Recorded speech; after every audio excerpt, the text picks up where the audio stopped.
Foods that I am solving in quick time.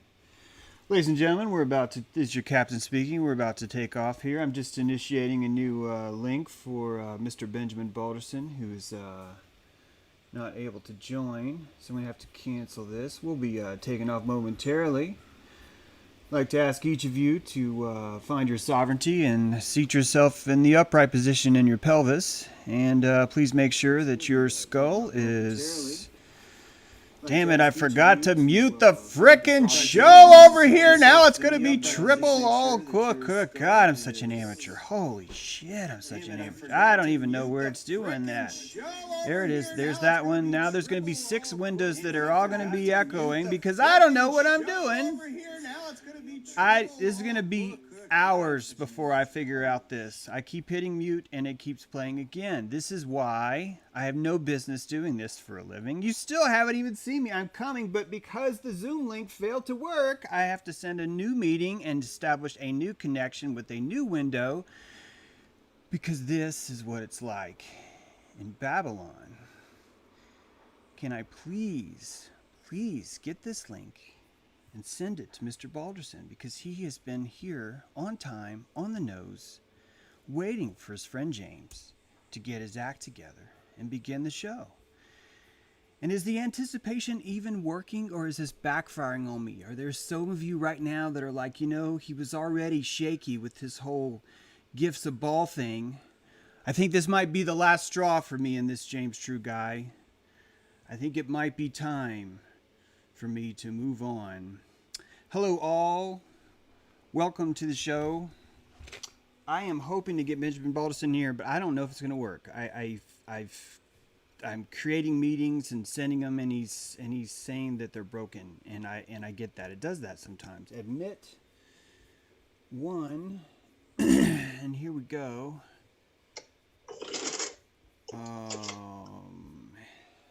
Benjamin Balder, there he is.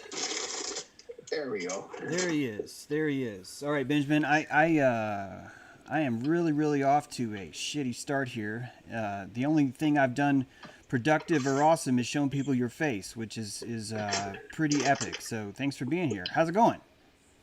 Fantastic. How you doing, brother? I thought I was doing great until everything broke right before I hit get stream. But yeah, we're getting there. I have to reset up all these crops. Here we go. There we are.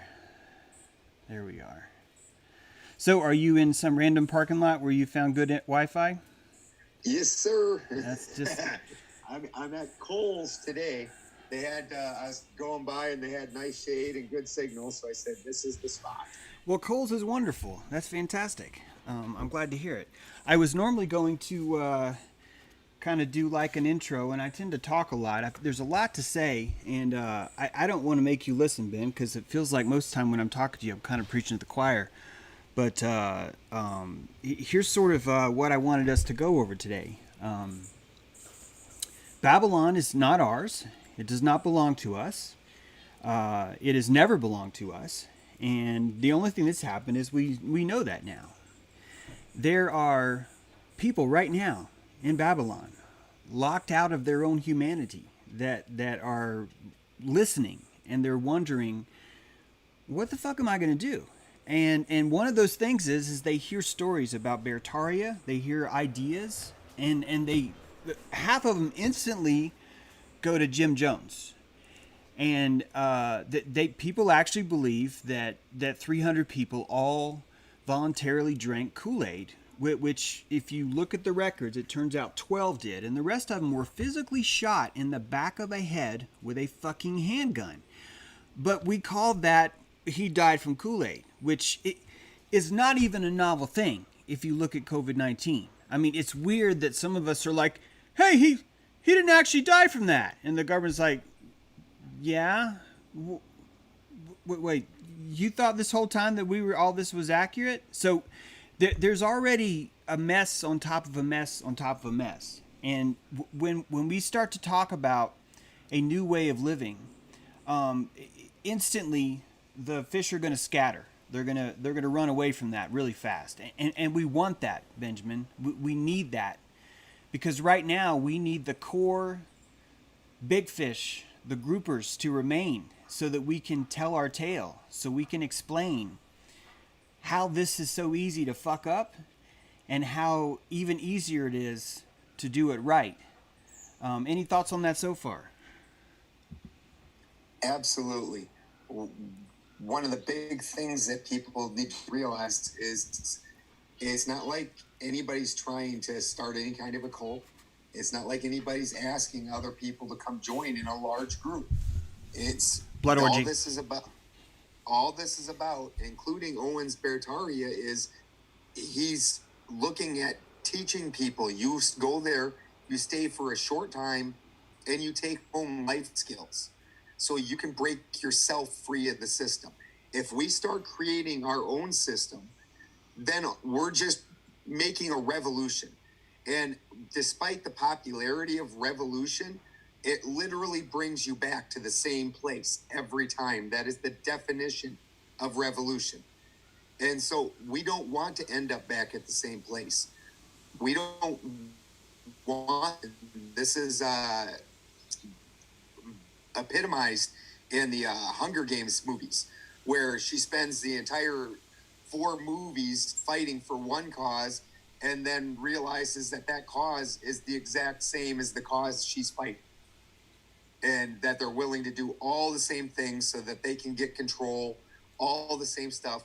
We don't want control of you. We want everybody to be free. Go live how you want. Start your own little tribes. That's a beautiful thing. All these different cultures, all the different ways people do things. It's all beautiful. Go to that. Quit being homogenized by one giant society where everything's got to be done the same, so it's all just a flavorless rule. It's horrible. Yep. In fact, what Benjamin and I are proposing is not even new. It's actually very old. It's actually older than Babylon. These ideas are older than any obelisk that was ever raised. Before the obelisk was a circle, and a circle was a gathering. It was a gathering of a tribe, and this is a different kind of government, a different kind of structure. It's not a revolution as much as it's a percolution, meaning that it is percolated up from the bottom. It's a completely inverted way of looking at the pyramid. The pyramid is still the pyramid. All right, no one's lied to you about the structure of the scaffolding of the world. What you've been lied to about is how the energy flows. You believe that the pyramid is a DC engine, which means the power comes from the top and injects itself down. And if you're good, you will be able to lick some of that power as it's passed through. But what you don't understand is that this is an AC connection. And as you fear your own root, as you have no root, you have no ability to pull up, to percolate up from the bottom to the top. And this is actually what makes you think about words like commune. This is what makes you think that, oh, well, they were in Rhinebeck doing a blood orgy, or whatever it is you're going to think. The reason why you're thinking that is because you have an electrical desire inside yourself to fail miserably. It's true. You have an electrical urge in you to oppose sovereignty, to oppose anyone who's doing anything outside of the pyramid. And so you look for an excuse to reject that. You can say, well, Benjamin's not a Christian, so that's why this is dangerous. Or James is a CIA agent, which is the latest I've heard, so that's why this is dangerous. That all of this, you're going to be able to find an excuse to reject your power all the time. It's all the time. And the more you stick in your head pretending that your neocortex is driving, the more you will never understand that there is a deeper limbic keel that is driving you through this world. And the more you fear it, the more you're going to need things to fill that gap. I want to show some things on the Iroquois now. Benjamin, did you want to say something before I do that? Okay. I'm going to pull up some slides now. And what you're looking at here is the first draft of the Constitution. Podcasters, you're looking at a wampum. You're looking at a tapestry of seashells. That's the Constitution. The entire Constitution was formed on seashells. It was formed on the power of wampum. The Iroquois was at first 5 nations. Seneca, Cayuga, Onondaga, Oneida, and Mohawk. They formed basically south of Lake Ontario. Now, the 5 nations here shown in 1650 was much larger than this. They had much more territory than this. They were around since the very first eclipse that was recorded, which was in 1140. Our entire land was a confederacy. It was a gigantic confederacy. In fact, these tribes that you see right now were all enemies. They were formed on being enemies with each other. That's how they came to form their government. It required their opposition to create the confederacy. This wampum was their promise. This wampum was their pride, a word that we hate and reject. Oh, pride's evil. This word is their reputation. It's their family. It's their lineage. It's their root. Cemented and tied in thread and shells. This is the Longhouse. Hodi no Shoni. Hodi no Shoni. Hodi no Shoni. I'd like to wake up that word in your ears. The people of the Longhouse. Why was the house long? Because it was always growing. The Longhouse represented equality between 5 nations. Each nation had their archetypal representation inside the Longhouse. Right? The land to the Seneca were on the western side of the Longhouse. The Mohawk were on the eastern side. The Onondaga were the center. Just like this. See? 1, 2, 3, 4, 5. It's a confederacy. United in a Longhouse. Haudenosaunee, what we call the Iroquois Nation. Their constitution was actually based on ours. Actually, before I get to that, this is a great video. I'm just going to play just the beginning of this. It's just 2 minutes. Where did the name Haudenosaunee come from, and is it okay for people outside the nation to use? The name Haudenosaunee is an ancient name. It's an ancient name that means people of the Longhouse. People of the Longhouse, in this term, when we talk about the word, means a group of people and a philosophy and a way of life and customs that stretches over hundreds and hundreds of miles. And so that is our Longhouse, Haudenosaunee. It's a word in which we hope that everybody embraces this word, because that's who we are. And we adore being complimented in this way because it identifies who we are as citizens and people. It identifies our government and our customs. And so, yes, it's a compliment if you greet someone who is Haudenosaunee with this word. It's the original essence of the word confederacy. It really does come from Haudenosaunee. It truly is the embodiment of the Longhouse. And it's the most cursed, awful, evil, wicked word in American culture today. Teenage girls skateboard backwards and virtue signal as they tell you how evil Confederacy is. They have no fucking idea. And it's not their fault. It's what Babylon does. Because before Watico, which we'll talk about, you had a giant nation. The Dominion of Carolina, of Virginia, of Seneca, Pennsylvania, New England, the colony of Canada, Prince Rupert's territory. The French, the white man that had the least amount of Watico was probably the French. And they understood that this was a nation. They understood what it was. They weren't infected by the Watico. They understood the system so well, they started taking things from it. They started adopting things from it. In fact, you can see that system still alive today.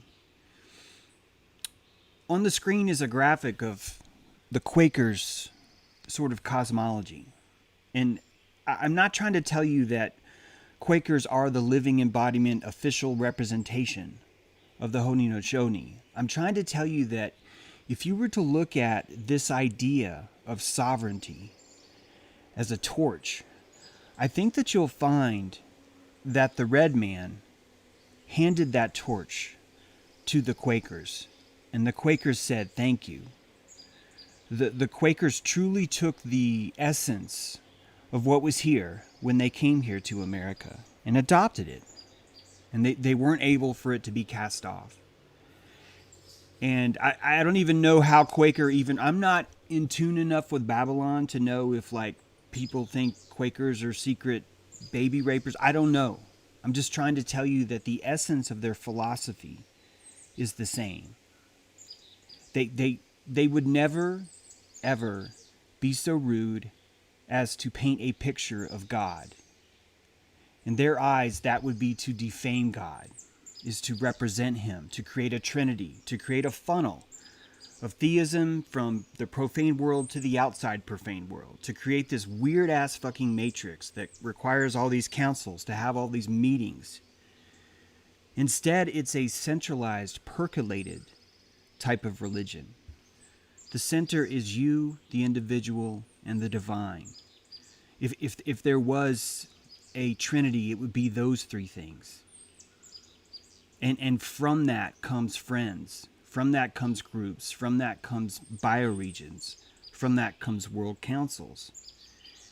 It's a completely flipped version of what government, democracy, and essence is. The seating of the Grand Council for the Haudenosaunee would look something like this. You have three arms. In the center are the firekeepers, the Onondagas. And I'm not an Indian expert, by the way, so feel free to point that out. I know. We are here to unlearn. The firekeepers, the Nindawan, the torch carriers. The torch carriers. You're going to hear that word tomorrow. These are the elders. And they sit at the head of the lodge. And on one side of the elders are the elder brothers. And on the other side of the lodge are the younger brothers. You are looking at a bicameral house with an executive and judicial branch. This is what you're looking at right here. Bicameral house, Senate, elder brothers Senate, younger brothers House of Representative. Onondagas, we can argue over whether that's more the executive branch or the judicial branch. But as you're about to find out, the fundamental is so different that you don't even need both of those, because you'll notice that the judicial is kind of built into the essence of all these things. This is a circle meeting. There's no people in it, but it's showing you the mandala of Quakerism. It's showing you that there is no center except for the focus of everyone there. And this government, although it has these systems in it, you'll notice that it has this thread that Benjamin and I both believe in strongly. And I want us to talk about that. Don't worry, Benjamin's coming back. But I wanted to give this brief intro so you get an idea that what Benjamin and I are talking about, what so many are talking about, is not a crazy idea. It's not a communist idea. It's a sovereign idea. Government is a tapestry of agreements. That's what the Iroquois Confederacy was all about. What does a tapestry of agreements means? It means there's no such thing as majority rule. It means there is no such thing as a minority. How does that fucking work? It's very, very simple. Government only moves unanimously. That's the only time it is allowed to move. Why? Because it understands what they called the Great Law, what you and I and Benjamin call natural law. It's run by natural law. And there's not one person among us who has the right to tell someone else what the fuck to do. And you don't get to pretend that, no. If enough people tell you what to do, then it's okay. That's not how it works. And what made you fall for this system is fucking Pizzagate. What made you fall for this system is that chick, old lady Bertha over there, she's a fucking witch. What made you fall for that system is the Hottentots are coming. And over time, it wore your ass down. It wore your ass down over and over. And Watico set in. Psychopathy, the spell of psychopathy. Germ theory is Watico. Germ theory is Watico. It is the belief that there is a particle inside you that is so evil and deep that if we have to get it out, we have to remove it. And you, as an individual, do not have the ability to remove it. That you require something outside of yourself that's not God, because God comes from inside of yourself. Stop saying God comes from outside yourself. Fucking stop. As long as you say that, you're going to have this fucking sucking sound inside going, show me what law is. Show me what morality is. Show me what germs are. Show me what bad is. And you'll end up looking at someone like Benjamin and me and going, you're the evil one. You'll have to. Because what we're doing is so profane in your eyes. Because we found this lamp of God and we've lit it inside ourselves. And we're looking for others that have lit it inside themselves. It's so fucking easy. It's amazing. And it takes such a leap to jump into blood orgy. From campfire into blood orgy. It's such a huge leap for people to take. And they still take it. And the only reason why is because they fear their sovereignty. You're fucking afraid of it. You're afraid of it. And you build all this scaffolding around you. You create all these monsters that are enslaving you because it makes it easy. You can keep that fear now because you can blame it on someone else. And you can say, well, I would have done that, but they wanted to start a commune blood ritual cult. And all we're doing is saying, hey, man, Hodi no Shoni. That's all we're saying. What do you think, Ben? That one of the first things that they had to do in society is demonize nature. So everything that we look at today needs to be sterilized, needs to be bleached. All the life needs to be taken out of it. It literally needs to be pasteurized. Everything needs to be dead and sterile. And we need to disconnect from nature in every single way because they've turned nature evil, which is exactly why as we do these things that bring us back to nature. And when we say natural law, we're not talking about like Mark Passio's natural law, where he's basically just taken and made up a new system of morality, which I'm not saying I disagree with most of his system of morality, but it isn't something found in nature. So you've just imposed a moral system, a new one, and then called it natural law, making people want to believe that that's just the way things naturally work. And it's not what we're talking about. We're actually talking about what happens in nature, which, again, this is with our ritual. People automatically assume this is some blood ritual and orgy and blah, blah, blah. And literally all it is taking the way things work in nature and mimicking that because we want to birth something, bring something into the world, do something new. And so in order to do that process, you mimic nature. You look at the way things naturally happen and you follow that. Where when as a society, we've done a complete inversion where we've been told nature is the wrong way. Nature is dangerous. Nature is dirty. You need to clean all the dirt out of your house. You need to have a man-made linoleum floor or carpet, something besides nature. because that's so much better than having a natural floor. And there's no real explanation why, except for that you can get rid of the nature off the unnatural floor. That's the only advantage. You can take all the dirt, all that off. We covered everything. We look around me right here. The natural things are these tiny little spots that they've made to be pretty. And everything else is covered in cement, asphalt, you name it. There is no connection to nature in any way. They've absolutely tried to cut that out. So as we try to get back to the natural world where human growth actually happens, where we live in a symbiosis with the planet that we live on, instead of being invaders, that's the system that's tried to impose the opposite of that is absolutely going to fight that and make us into an evil thing, because they've spent generations doing that in order to draw you out of that system. When we were tribal people who lived out in a much harsher time without all the technology, we lived just fine. That's how we got to be here. Our ancestors survived. They did fine.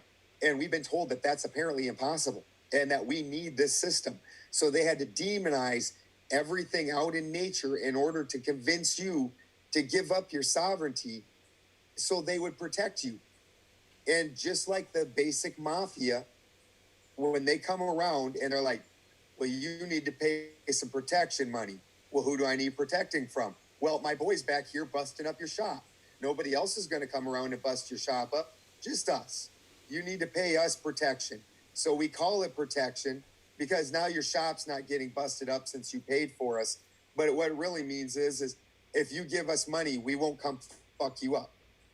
And this is the same way the government works in every single way. In every single transaction of your day, they want to dip a hand in. And if they can't dip their hand in, they're going to come take your stuff and break your stuff and lock you up and beat you up. This is basic mafia. And we've all decided that we're okay with that. That the world is so damn scary that we are such a pathetic, handicapped, just flaccid people that we will go ahead and pay that off.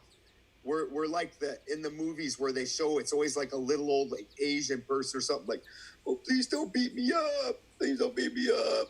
Like, that's us. And that's us from the world we were born into. This is something that was yours every fucking day. This world made you, and now you turned your back on it. That's the only reason that we're invaders, because we cover it up instead of living symbiotically with it. And now that so many people are so scared to do that, anybody that will man up and go out and do it, they must be evil. They must be doing blood orgies, blah, blah, blah. Never mind that I'm personally a vegetarian. I don't kill anything that isn't attacking my farm. I don't hurt other beings. I try to live symbiotically with everything. And all my animals, even though I eat the eggs and milk and use the other things from the animals are living symbiotically with me. I give them hay. I take care of them. I make sure they're protected. That's why even biblically, the promised land, the land of peace and love and harmony, that is the land of milk and honey. You live symbiotically with these things. I go out, if I don't go out and milk the animals in the morning, they're ticked. And any woman that's ever breastfed knows that they have to pump or else it's very uncomfortable. That's just a natural thing. I'm living in a natural cycle. And because these people who are leeches on the world, who are literally killing everything and just using and abusing the land and the animals and everything around them, I have to be the evil one. And this is why we call it inversion world, because you can literally take something like the Patriot Act or the Freedom Act, which removes your freedoms, and call it the Freedom Act. And people be like, well, yeah, it's all about protecting us and freedom. No. opposite. And just like yesterday, I got into an argument with somebody over Mass, and she started telling me how bad of a person I was because I didn't agree with her, when I'm obviously trying to do the best thing, and the information that I have contradicts hers because I don't get mine from TV. And so she had to make me into a bad person, started saying that she was worried for my wife and tried to make me abuse, bringing all these other crazy personal things into it, because I'm strong enough not to be scared to run around doing something that literally there's people, some of them running around with just a piece of cloth over their face. It's the equivalent of when somebody farts going like this. And we all know that doesn't work. Like, it's stupidity in its finest. And because I won't follow that stupidity, now I got to be an evil person. It's not even about that there's a debate between whether this particular thing is the right thing, whether it's a fact or not. It's I'm now an evil person. And they've had to do that with anybody that wants to go back and live with nature. You're crazy, you're evil, you're a witch. You want to eat plants instead of these pills that have 387 side effects. Fucking taking a depression pill that literally the side effects are depression and suicide. What the hell kind of a pill is it? Really? And trying to instead just go back to a natural system. It must be evil. You must be crazy. And that's going to be such a hard programming for people to override, because they've been eating out of that field their whole life. They're scared to burn it and go to a new field. They're scared to say, this is why an abusive person will stay in that relationship for so long, even though they know that it's no good.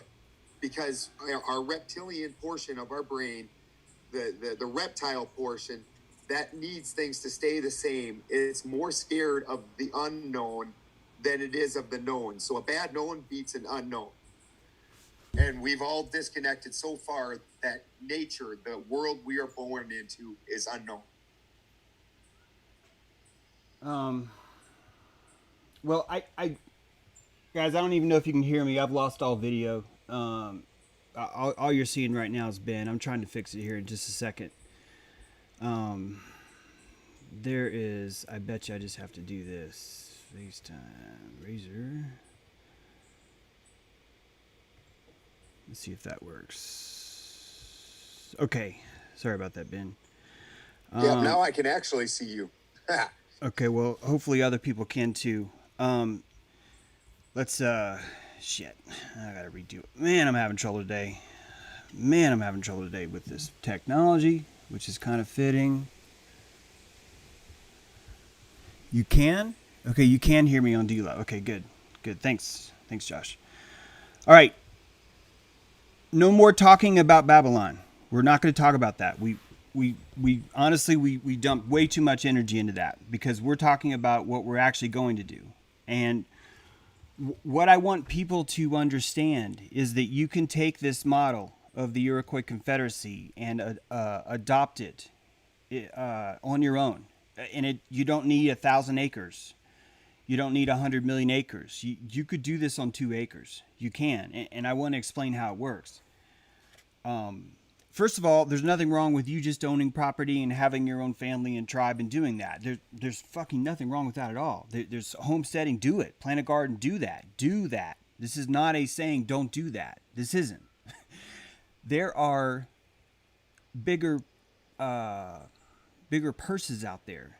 People have more money than that, and they're looking to do something positive with it. Benjamin and I are trying to build an open source model that you can use too in your own place. It's not a product we're giving you. We're just simply trying to set up how this would work. Owen Benjamin's doing the same thing. All of us are. This isn't just 3 of us. This isn't. I know I'm not alone. We're getting emails from this all the time. All right, this is growing. But I want to talk about this model. If you consider that government can be a tapestry of agreements, which means you believe in a unanimous government, that means that you could participate in a government where, regardless of how much everyone else wanted to do something, you could not participate. you would have that right built. It's not even a right, okay? A right is a fucking myth. Do you know why a right's a myth? Because it's given to a citizen. A citizen has a system that's been in place through paper. If you're going to believe in your rights, you're going to be carrying around the Bill of Rights, and you're going to be showing that to someone else as it's some sort of proof that you have sovereignty. And it's not. It's literally the proof of opposite. You're literally proving that you only feel that you have sovereignty if this sheet of paper is valid. It's a credential. It's a fucking credential. All right? And you fell for the same credential trick that everyone falls for, including me. All right? We are talking about something deeper. We are talking about an electrical vibration that's inside of you that makes you vibrate sovereignty. That these are not the droids you're looking for is a realistic goal. It is a realistic place that you can be in a state of mind. Some of you are already seeing that. Some of you aren't. You're trying to walk into a store when someone else can who doesn't have a mask, and the one without the mask walks right in, and you try it and boom, you're busted. And what happens is you drain your energy because you don't have enough ego. You don't have enough electricity to realize you need to try harder. You take it personally, you start to think it's because that you suck or you're not worthy or what. You're going to spiral out because you have an electrical desire inside you to spiral out. And you have to fight that. You have to resist that urge. You have to get up and try it again and say, I'm going to try and get through this door next time. You're going to look at it like a gift of ball. You're going to embrace that. Just like you're going to embrace homesteading, just like you're going to embrace trying something new. Just like some of you who want to buy 100 acres and realize that you only need 4 or that you only need 10 to call your own, to call absolutely your dominion. But you want that 100 acres, so how do you do that? James, how do I do that? What do I do with this 90 acres? And that's what I'm getting ready to tell you. You're going to Iroquois Confederacy the shit out of that. You're going to Haudenosaunee that. It's going to be so badass. People are going to be like, why are you so generous? And you're going to be like, I'm not even generous. Seriously, what I've done is I've created a circle of 90 acres, and I've granted permission by selling land around this 90 acres, around a central hof, a central part. It's a spoke. I've created a wheel, and I've bought from 12 o'clock until 3 o'clock in a little swath. And that's my land. And I've decided to sell 4 o'clock, 5 o'clock, 6 o'clock, 7 o'clock, 8 o'clock, 9 o'clock, 10 o'clock, 11 o'clock to people that I trust, to people that I believe in the Haudenosaunee, that believe in this idea of the Longhouse. So now all of us have formed a perimeter of private property, a wall of Babylon, and in the center of our Hof is a new world. It is a new soil. It is a soil that is not owned by one man. It is owned by every man. And that is some magic fucking soil, my friends. Now, inside of each of these perimeters of property, you have your own fire. You have your own tribe. You do whatever you want. If you're the underwear blueberry tribe, fucking go for it, man. Go for it. And what happens is whenever something wants to happen at the Hof, whenever there's a powwow, whenever there's a new moon, whenever there's a thing, people gather and they decide what's going to happen with the Hof. And it's a tapestry of agreements. It's universal government, which means all of you have to agree, which means that one shithead that loves to be the contrarian is allowed to stop you, and you want that. You want that contrarian because you want to breed compassion inside your Hof. And if you have someone that you originally trusted, just like some of you men will marry women and some of you women will marry men, and you will say, I trust you so much I will have a baby with you. And then 4 years from now, you say, I never, ever, ever, ever, ever should have trusted him. It was wrong. We start to hold ourselves accountable for our contracts again. We start to hold ourselves accountable for what we say we're going to do. And a unanimous tapestry of agreements means if someone is complaining, if someone has a problem, it becomes the responsibility of the Hof to service that problem, to give it compassion, to not vote over it with majority rule, to not declare it the scapegoat, to not chase it with torches, to not create a Pizzagate. It becomes the opposite. You are now motivated to reach consensus, to reach unanimous agreement. And it turns government into a very, very small thing. It turns it into a system that crawls. This new government I'm talking about literally crawls. And you want that. You always want the human faster than the government. You always want the human more powerful than the government. Government is a child of the people. People are not a child of government. And as long as you're resisting slavery, you're always going to miss that. You're going to miss it every time. Benjamin, what do you think? So, if you don't really understand what's going on here, what he means completely is the only things that become a law or a rule, everybody unanimously agrees. That's not to say that James doesn't want to drink coffee in the morning and Ben doesn't like coffee, so I don't want to. That means that there doesn't get to be a rule that everybody has coffee in the morning. That doesn't mean James doesn't get to drink his coffee, and that doesn't mean that I get to continue not drinking coffee. It just means that the only time you make a law or a rule, all the people right there agree on it. So it's not like it's, we're enforcing. This is the difference with majority rule, where you decide something and then get to force your opinions on other people. And over again throughout history, we find out how often the mob is wrong. That's typically the mob is not considered intelligent. So when we start letting the mob rule and make laws, that kind of thing gets ridiculous. We can easily look throughout history and look at some of the laws that have been made and see how just absolutely insane they are. Some of them still standing on the books. Crap like in North Dakota, you can shoot an Indian from the back of a covered wagon. What the hell's that?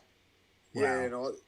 You get a $10,000 fine for spitting on the sidewalk in Deadwood. Like, there's all kinds of craziness. Laws in right and wrong do not cross. Mm-hmm. That's a really good way. Yep. Yeah. So when you start enforcing things onto other people, which is where we're seeing today with the mask thing. I don't personally have an issue with anybody running around wearing a mask. If you want to wear a mask, feel free. Do it all day, every day. I don't care. It's when you try and force me to do it and tell me that I'm a bad person for not doing it.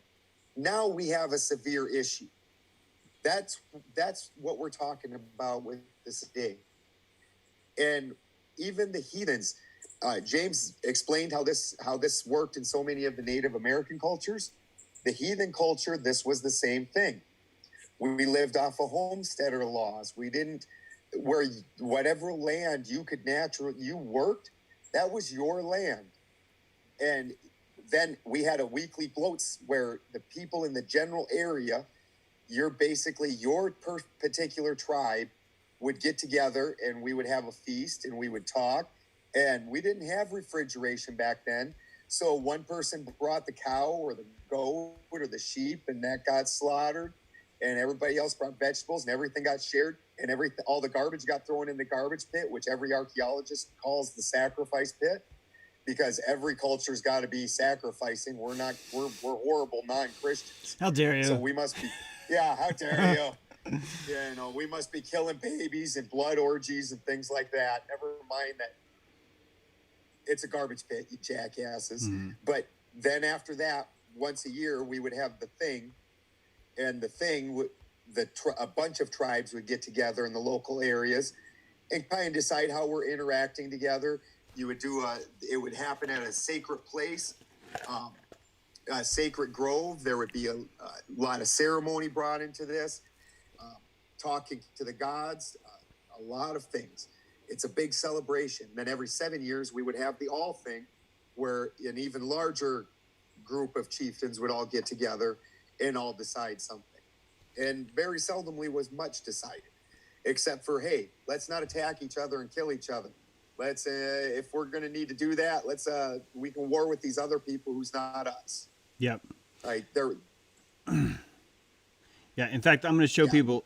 I'm going to show people something here. Just a second. If you look at this house system, I'm going to show you right here. Right here, the seating of the Grand Council. Your younger brothers, in this case they were the Cayugas and the Oneidas. They were the younger tribes. They were the last to join. And your elder brothers, that was the Seneca and the Mohawks. They had different responsibilities inside. Anyone could bring up new legislation. In fact, if you look, it was bear, deer, bear, turtle, wolf, sandpiper. They all had their different archetypes. And you would bring an idea to the Great Council. You would bring that idea. And before anyone else could hear it, everyone inside of your circle had to be unanimous, had to agree on it. And once that was unanimous, the younger brothers would take their new idea, their new fire, their new flame, and pass it over to the elder brothers. And the elder brothers would play with it. They debate it. They might change it. They might send it back. They might reject it. They might adopt it. And the entire system was overseen by the firekeepers themselves. The firekeepers wouldn't bring new ideas or topics to the fire. They were the elders, so they were actually waiting for the tribe to speak, and then they would rule what they thought about that. But the entire thing was a unanimous system. Yeah, 100%. And you, as the owner of 100 acres, can have your 10 acres of land and can sell 5 more of those 10 acres to other people that you trust, that you want to build something with. And now all 6 of you can combine into that central Hof and create something that's unanimous. You're creating a living new land. And you truly are the elder of that land, aren't you? As the originator of that, you would sit as the firekeeper. You would sit as the Onondaga of that land. And you would wait for these other people to bring up ideas. And if you hated it, guess what? You just say no. Because it's unanimous government now. And now you're creating a whole other system, guys. You need to remember that with heathen times, with pagan times, with Native American times, the entire world was considered sacred. It was only when you spit on something, it was only when you defiled something, that it became profane. And what does Watico, germ theory, and theism all have in common? They consider the entire world to be profane. And you are allowed to imbue holiness into it within certain places.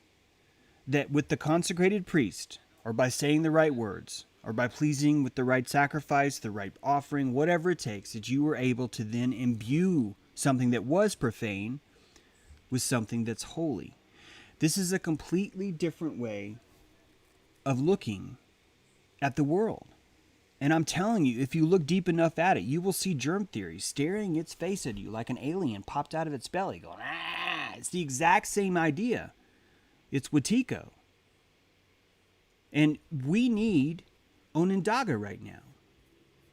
We need people to start that. We need people to say, I believe in this idea and this can happen. If you build this, they will fucking come. And right now, I don't think all of us understand how important that is. Right now, some of us probably think, oh, well, that would be a nice perk. A campground would be a nice perk. And this is not a perk. You were fucking looking at the Underground Railroad. You were, not that. You were looking at the Underground Railroad right there. This is the Underground Railroad. This is the Mad Max Quaker vision that's coming. Yeah, picture Mad Max, but with Quakers. With really cool, down-to-earth fucking farmer types. That are like, yeah, man, come on. You don't have to wear a fucking mask here. Yeah, come on. Yeah, how many in your party? You want to camp? You got duct tape? Do you have duct? You got duct tape. All right. Well, you got 7 people. You got any beans? What kind of beans? Okay. You're building a whole other economy now. And you're only going to be able to do that if you have faith in yourself, faith in the Hof, because you created that, and faith in what's coming. Do you understand how valuable it will be, you as that owner of 100 acres, if you had 50 of it that was a central horse camp where other people would come in? Think about it, guys. You're going to need a new system for mail. You think I'm making this up, don't you? How are you going to get your mail without a vaccine or a mask? How's it going to happen? How are you going to get gasoline? How are you going to trade? How are you going to stop and get fresh water? This isn't even scary. This is beautiful. What we're talking about is beautiful. What we're talking about has purpose. What we're talking about breeds humanity. We want this. This is awesome. I know it's caloric, but that's what everything in the world that's awesome is caloric. Everything in the world that's evil, that's evacuating, that's sucking, that's watico, is the opposite of caloric. It's a cubicle. It's a chair. It's a remote control. It's a straw. It's a mandate. You want calories, guys.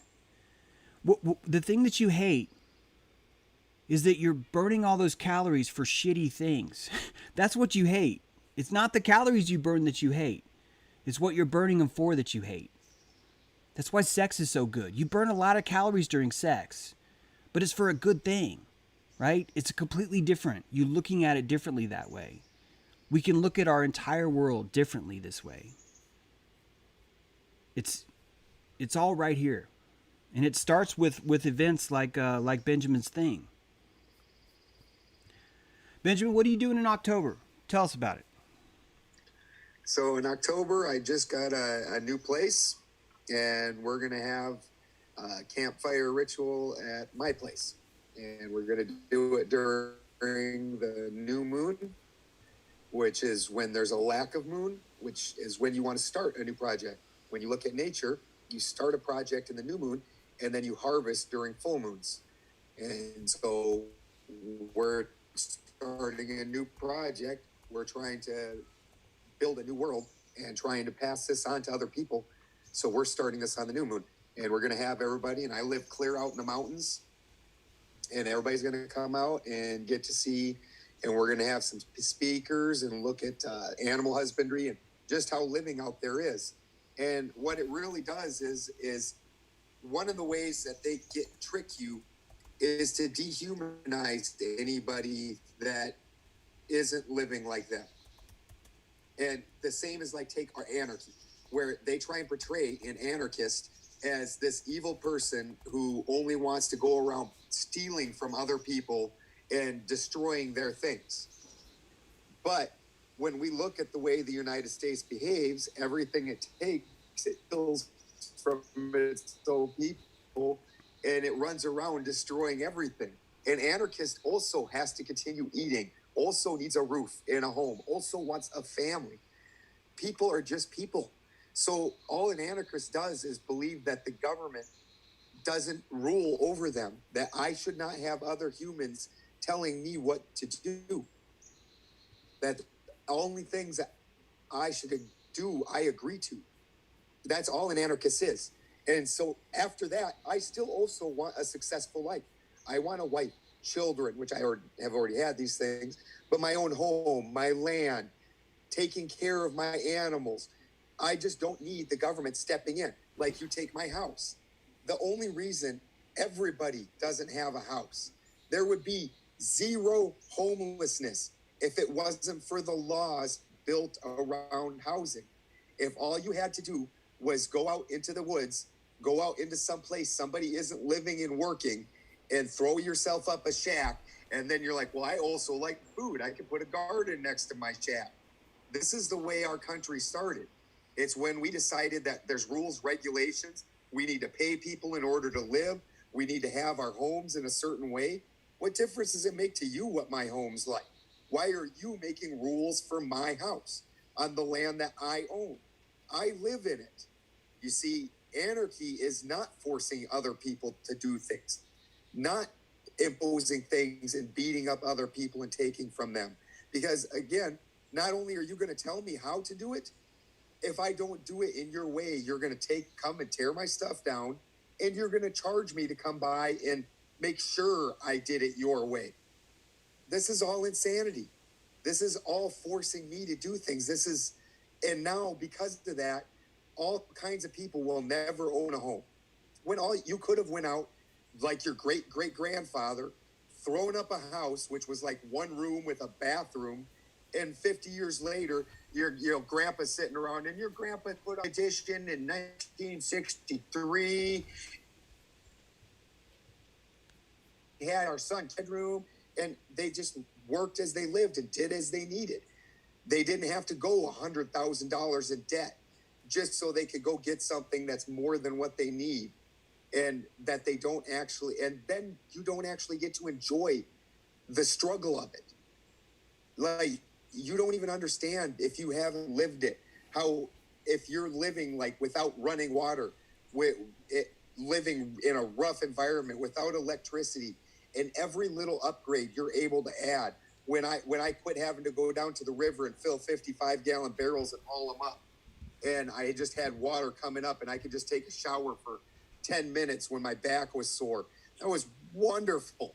Just such a huge thing. But I still live symbiotically. I don't live all wastefully, because I've had to earn every piece of it, and I've had to live the hard way. I remember that. Why should you be able to take that away from me? Why should you be able to make rules? Well, they that can't. say, And they can't. No one's taking that away. No one is. right. It's They aren't. Babylon. And I'm doing it. Yeah, Babylon isn't even real, guys. We're not talking about Babylon. We're talking about something different. We're talking about Right. what we can do, what we are doing. All right. There's salt in the earth. You are going to plant that root. You're going to dig down, and you're going to look at some of these things and see how possible they are. That's what we're going to do. Now, to get this ball rolling, I'm going to hang on a second. Let me pull this up. Brent Scheineman was in Rhinebeck, and he is willing to be a coordinator for this. I put his name in both chats. I do not have it in the Facebook chat because I cannot keep that page open and stream you guys at the same time. But that it's time. It is go time right now. And when I say go time right now, I mean this summer, right now, right now. Do what you think's best. Follow your own internal guidance. Do not listen to me. We do not need people that are listeners right now. We need people that are doers. We need people that are movers and shakers. If you can see this idea of what I'm talking about, this idea that you could own property, but you also have this other piece, and this other piece you would still own too. We're talking about a different kind of setup here. If you make that known, I think what will happen is what's going to happen in October at Benjamin's place. In October at Benjamin's place, we are going to send those 19 people are going to come and stay on Benjamin's land and prepare it. They're going to prepare it for this ceremony. This is in North California. This is where people freak out because they hear the word ceremony. We're talking about a campfire ceremony. All right? The 19 people are going to be there weeks and weeks ahead of time preparing this land for this event. It's a canvas for them, these 19 people.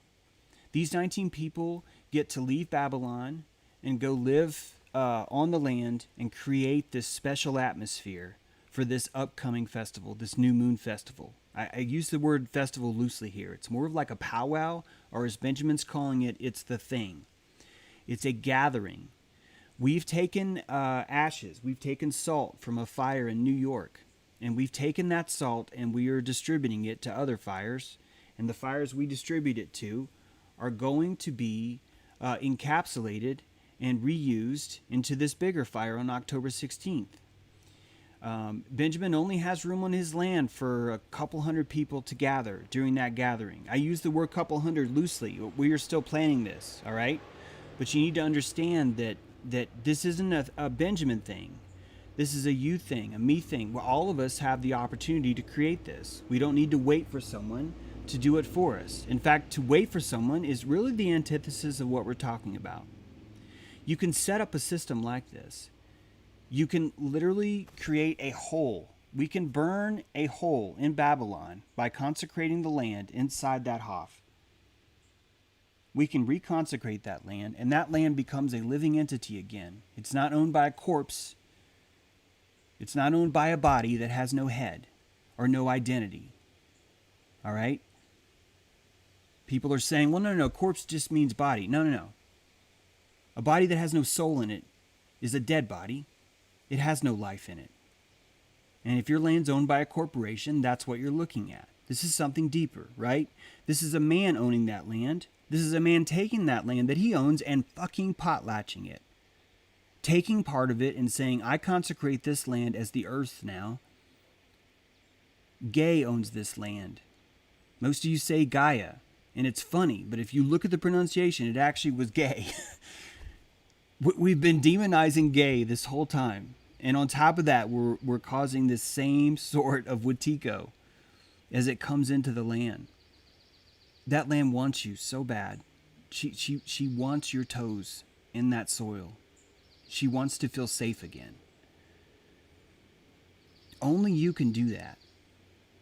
Only you can do that. And this is about belief in yourself. This is about believing that you have the tools necessary to be its keeper. It's absolutely imperative that you understand that. Part of Watico comes from that evacuation. We end up being lost. We lose who we are because we forget what we were connected to. I want to play this clip by Russell Means because I think he outlines what he's talking about. This is just the intro. I just want you to hear this. This isn't about Russell Means. This isn't about AIM.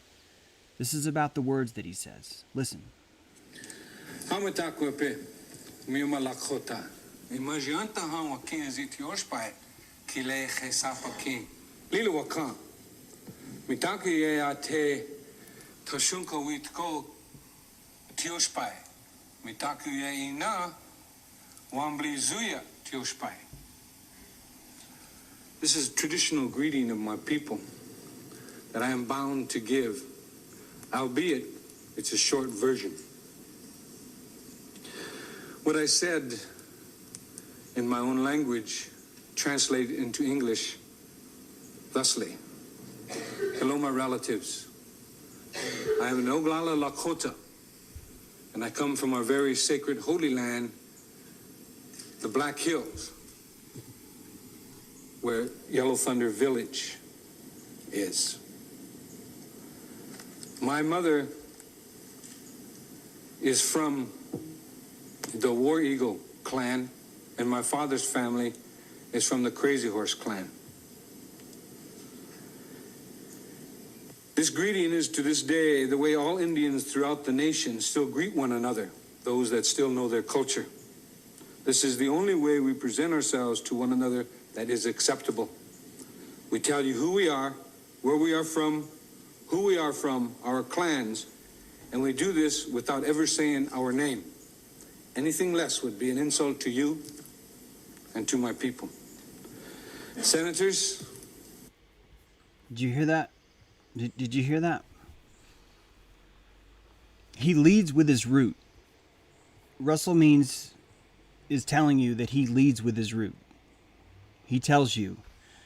And what I love about Benjamin is he hasn't seen this clip. I just showed this to. I know he gets this. I fucking know it. I can feel him getting it right now. The fucker leads with his root. The first thing he does, he walks in the door and goes, "Here's my fucking root. Crazy Horse, motherfuckers." That's what he leads with. And it shows you how it is to understand your root. Guys, we have to find our root. And the only way you're going to find it is you're going to stick it in soil and tickle it. You're going to say, "Root, I love you.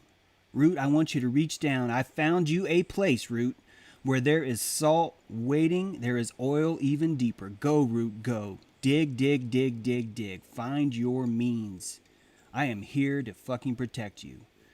The groves are rising again, my friends. It's happening all around you.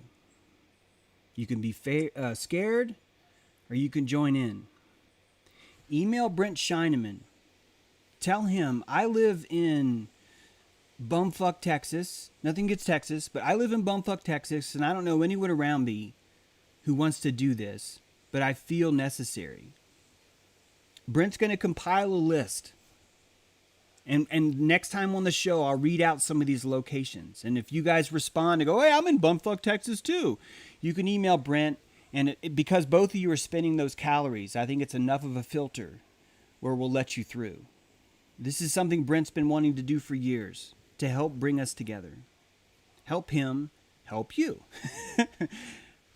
Let's get this done, guys. Let's fucking get this done. All right? Let's get some of these ashes to you. These ashes that have already made it from Rhinebeck all the way to California that are now in Benjamin's hands. Every fire, we pour these ashes in. And after every fire, we have more ashes than we did before. And that's resonance. That is salt. What's in that jar, Ben? That jar is, inside this jar is everything that we decided, every bit of energy that we put into that, every bit of love, every bit of desire, all of our root, everything. The earth that we did it around, all of it. And that's going to carry forward every single time and start compounding. One of the first questions when somebody enters the truth community and starts discovering these truths is, how do we wake everybody else up? That's one of the very first questions. And the first thing that they want to do is run around and proselytize like they're a holy roller. And that never works. How many of us despise the Jehovah's Witnesses because they come around and invade your privacy and come up and try talking to you about something you don't want to hear about? That you wake people up. What you do is you start living different. And then they look and they realize how you're living and it's good and how excellent that is. And they're like, well, shit, I've been going to work 12 hours a day and I come home and fight for 3 hours with my family because I don't have any relationship with them because I don't even know these people.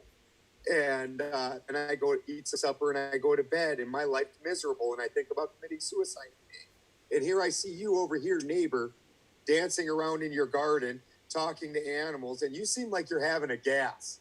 And I just would like a piece of that. That's how you change the world.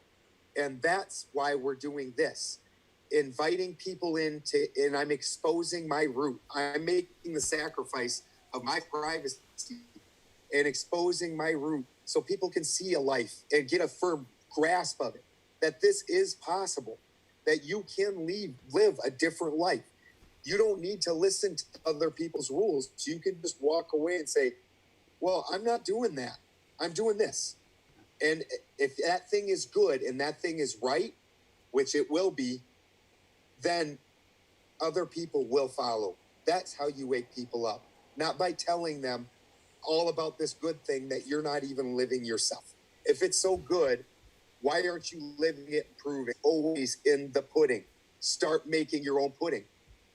Yep, that's beautifully said. Right now, Snake Jones 09 is plotting to be the lead on this Core 19 that's coming to Benjamin's land. So Snake is taking a sabbatical from his job to make this magic happen. Anyone who's going to come to this ceremony is going to see the work of our friend.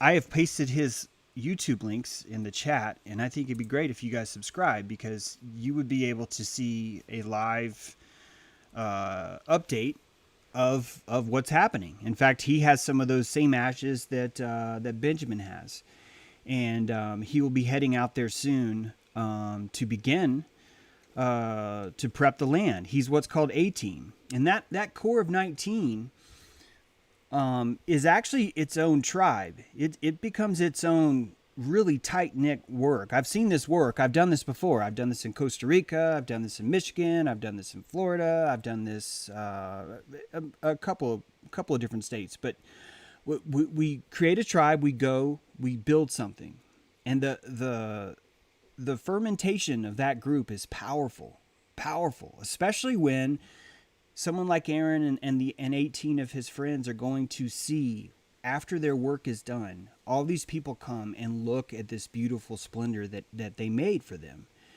That they will see that the entire time this was a gift of the land. And the entire time the land's feeling all this love. And as all of us converge on this land and see the work that's been done, some of you are going to come up to me and say, hey, James, I've got 50 acres. I'd love to try this. And there's going to be a team of 19 that don't want to leave. Some of those are going to be new recruits, new people that just found themselves. Hey, James, I'm just out of college. I finally got the butt plug out of my ass. Can I join one of these crews? And all around, as all of you have started these 100-acre things or 50-acre things or whatever, or even 2-acre things, you're going to find that there is a traveling team of amazing, badass shamans who've rejected Babylon, who are willing to come on your land. And all you have to do is provide them with the best food possible. You're going to feed them pure love. And that becomes a huge chore for you because you have to provide the infrastructure and the food for these 19 people. You want them comfortable. And by making them comfortable, they are going to turn your land into a living manifestation of sovereignty as you express your tapestry of agreements to the rest of the world. And that, my friends, is called a bear trail. It's an underground railroad. It's a neurological network of heart. Every fire is a neuron burning this idea. And it doesn't belong to me, does it? It belongs to no one except for the fire tender. That fire tender, that Nindawan, that's a sacred role.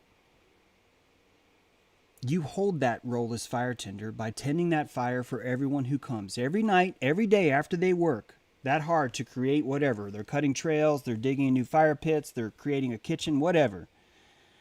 Every night that group assembles around the fire. And in that fire they alchemize.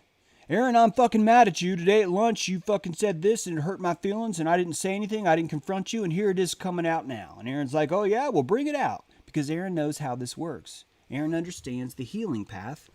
He understands the power of nature. That's why he's the first. That's why you need to subscribe to him, by the way. There will be others. This is what I used to do when I was in my 20s. I told you that story. I know how this magic works. It's palpable. It's powerful. And it always comes from a campfire. And one day, I guarantee it, if you believe in this and you try it yourself, before too long, you will find yourself among people that you love so deeply it makes your spine taller. And you are wiping black carbon on your face. And you don't even know why. And you are turning into a fucking verb in front of these people. They are watching you peel off this shellac of Babylon. And inside they see this beautiful, thriving, throbbing creature that we call human. And he's been reborn now. He's ready for the next step. And when we have this, when we create these frickin' Jedis or whatever you want to call them, the people will look back and they will say, that generation didn't fuck us. That generation stopped and said, we're not fucking our grandkids. We're going to do something about it. And we did. And that, my friends, is the ultimate potlatch. Because you're giving to people that aren't even here yet. And I guarantee you, they will pull from that for decades, for centuries. For centuries, they will remember the magic that you brought. And all it took was some fucking shells. All it took was a circle of men. All it took was an understanding of the great law and the great work. Email Brent Shineman. Tell him where you're at, what you're willing to do, what you want to do. Make this happen. You don't even need to email Brent, by the way. You don't. You can do this on your own. You don't fucking need me. You know that. You don't need Benjamin. You can set this up however you want, man. Just set it up. Let's set it up, man. Set it up. every time you're having a fire, you're going to be able to remember right now, there are other people out there having this fire too. You're going to remember that, and it's going to be like, that's badass. That's awesome. I'm going to sign out now. I'm going to let Benjamin say goodbye. Benjamin, thank you for joining us today, and thank you for letting me preach for a while. You got anything to say? You got anything to say before we close? I just want to say that I've had numerous people, none of which, lots of people, visit my home and stay in it for a weekend or a week. And when they leave, every one of them, they take things with them. And some things that I live, they have no desire to live. Like some people don't want 200 birds running around their property, making all kinds of crazy noises, running in and out of their house. Some people don't want to be vegetarian. That's the beauty of this. Nobody's asking you to do what I'm doing piece by piece. We're saying, look, you can come do what you want, and you can have that at your home, and I will respect your home in your home and do the things you want me to do around your home, and I can do the things I want to do at my home, and it's beautiful. We can all have that. Let's do it. Yep. Let's not have this big pile, throughout history. When you were a little kid and you tried putting all the colors in the very same spot, you did not end up with a nicely colorful spot that was brilliant. You ended up with a puke brown spot.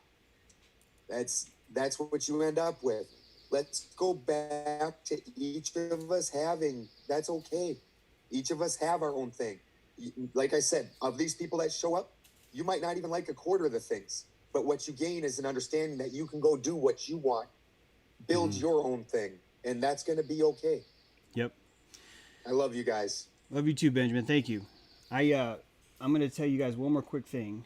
When people show up at Benjamin's place, Aaron and this core team of 19, Snake Jones, and this core of 19 are going to be building fire pits, separate fire pits, okay? I'm just going to make up this number. He's going to build 7 fire pits, just making that up.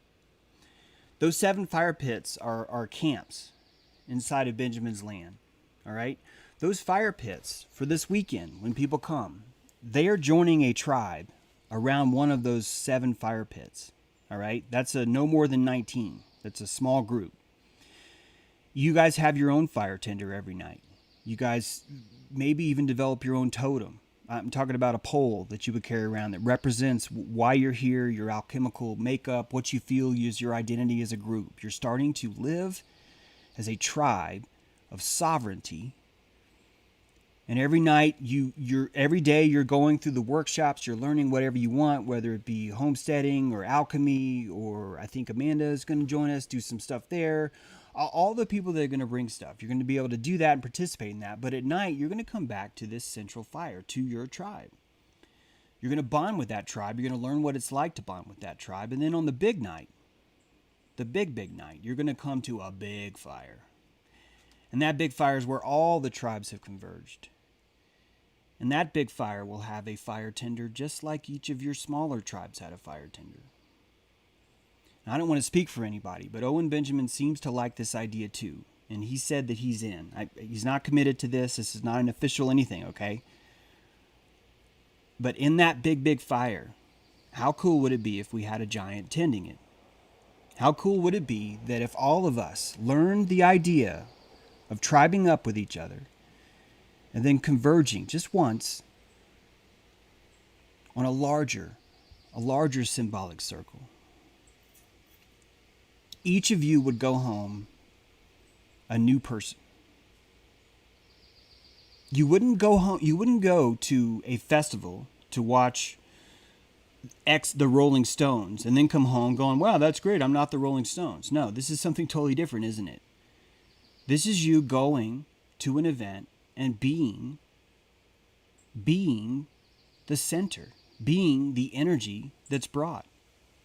And by leaving home, you see how much your energy affected everyone around you. And I'm guaranteeing you this, guys. This can be every day of your life from here on. can be events and actions and verbs like this, where this is how you live. The rest of your life can be that way. You have to be willing to burn calories. You have to love burning calories, and you have to believe in this idea. It's not even a new idea. I'm asking you to believe in the oldest idea America's ever known. I'm asking you to believe in a government that survived 600 years, much longer than the American government. I'm asking you to believe in an idea that our own government even adopted, but just changed one little thing and fucked it all up. They made Zeitgeist in charge. They told sovereignty to fuck off. That's the one change they made. We are so close to this. Don't be afraid. Don't freak out. You were made, you were brought here to do this, guys. You were brought here to do this. Check the comments for Benjamin's email. Check the comments for Benjamin Balderson's Facebook channel. YouTube channel. Snake Jones, same. Look for Brent Shoneman's email. Reach out to each other. You don't need me. I'm a small fry. Do something big. Do something big. Just do something big. It doesn't have to be as giant as Bertaria. It can still be just as amazing. All right?